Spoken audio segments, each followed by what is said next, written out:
Hey everybody, welcome to another episode of What's on the Table. So we'll just start off with Zogwart here, Warphead, and so I just tried to get a checkered pattern for his cape, and it turned out okay. Basically, they're like round dots more than what there really are squares. And then I try to do some chain work here all around, and skin tone blue for his eye here. I think I'm painting this for a friend. I think he wants a little bit of blue on the brain yet.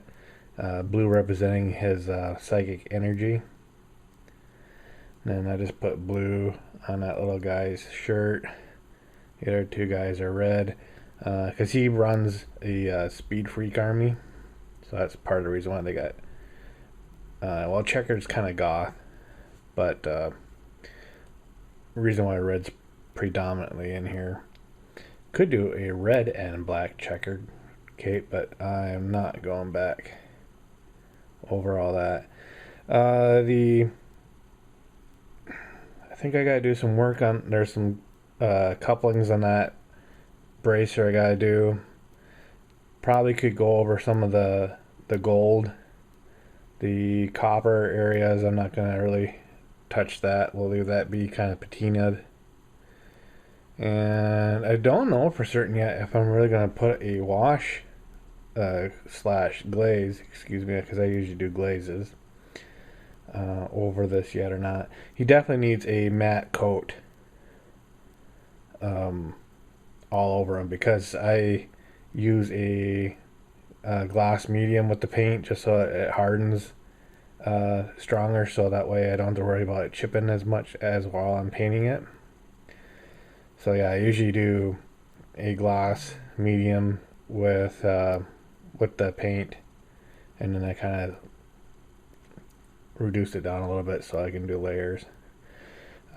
Some areas for the guy was kind of hard to get into, like because he was all put together. So like this inside the cape, you can see he's still pretty white yet. Even that one Gretchen's hand has a lot of white on it. He was white based spray paint before I got him.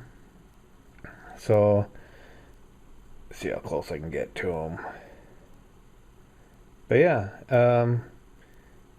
I've had this guy for a while. I should really get him on a base and just, even though I don't really like to do the glazes, I should glaze over him real quick, at least in here, to hide a lot of the detail that I can't necessarily get into with a brush. But yeah, he turned out pretty good. I thought I did pretty good with the highlights for the skin. Like I said, I gotta do a blue glaze yet on the top of the head here to kind of look like psychic energy. And then I gotta touch up some of the Gretchen's faces here a little bit because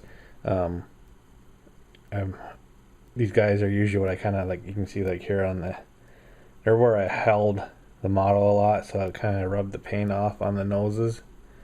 So that's part of the reason why I try to use the gloss at the same time, but I'm going all over the model real fast, and then some areas don't get enough time to dry before I touch it, so then I have to go back and fix it. I'll see if I can get some still pictures with the macro on my other camera. Even though this isn't too bad for a macro with this Kodak here, but I think my Casio can actually do a little bit better job with its macro lens. So yeah, so that's that guy. And I've been working on him for probably over 2 months on and off. And so here's another guy that I'm doing for another friend, Blood Angel's chaplain, and I just worked on him today. So this is all in 1 day's worth of work. Probably Let's see here, 45 before the gaming, and maybe this is 3 hours worth of work right now. So I like the idea of just going gold with the pauldrons and do white with the blood angel symbols. There's a blood angel symbol on the top of the skull, but there's no way I'm going to get in there with the jetpack on, so I just went over it with the gold. Unfortunately, I'm not going to be able to touch that. The other thing is getting to be a real pain in the butt are all the little blood drops all over the place. Like right on top of that gold chalice on his chest piece, there's a blood drop. There's a blood drop on the top of the Rosarium, the power weapon. And then there's a blood drop right on top of his skull.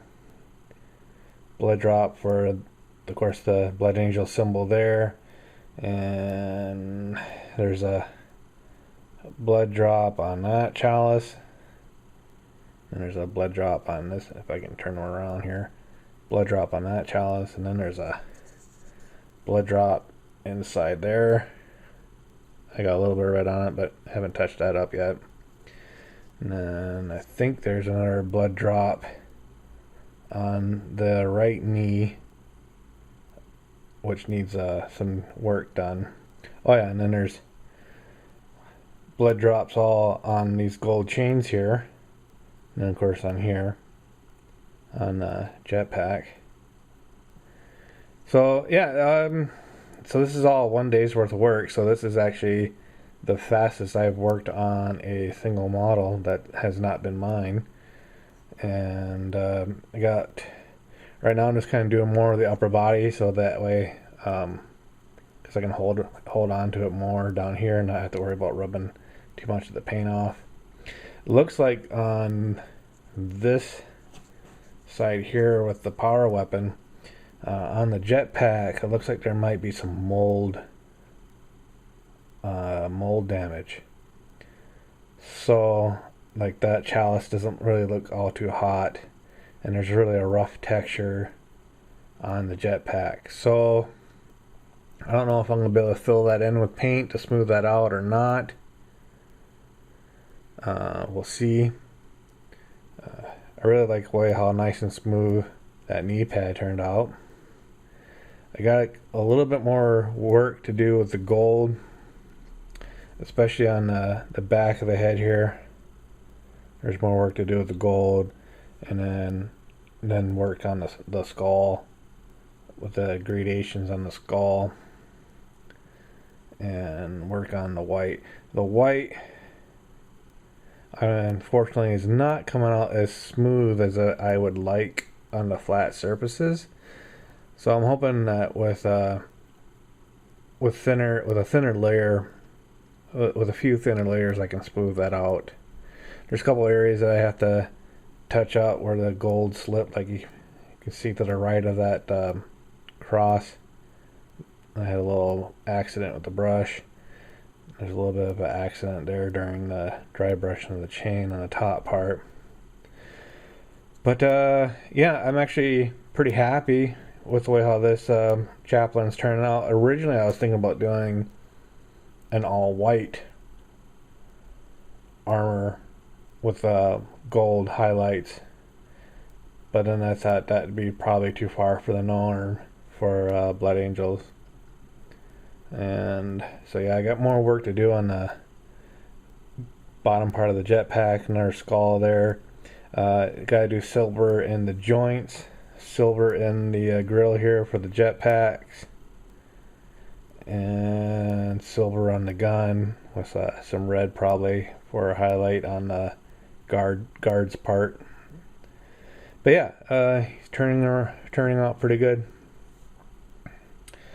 And then next thing I got, the other project is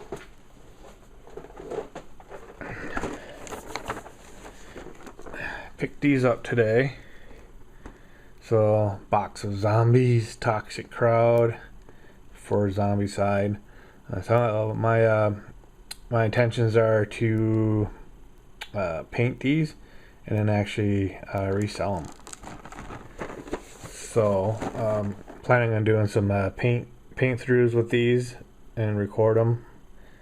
I don't really know anything about this game, but it seemed like a pretty decent deal. You're basically paying $1 a model, so not bad there. And you're supposed to have these 2 box sets to use this booster pack, the Toxic Crowds. So yeah, so I'll be doing some painting sessions with that, hopefully in the near future. And let me know which ones you want to see done first. If you want to see the fatties, or what do they got here? Toxic fatty, toxic runner, and toxic walkers. I don't know what the different. Well, I mean, other than that's definitely a toxic fatty. And then contains 2 exclusive toxic walkers and 1 exclusive toxic fatty. I don't know. I guess it's just different molds. But yeah, put a note in the comment. Let me know which ones you'd like to see painted first, the walkers, runners, or the fatties. And see if I can get a video up for you. Alright folks, well, thanks for watching, and more to come.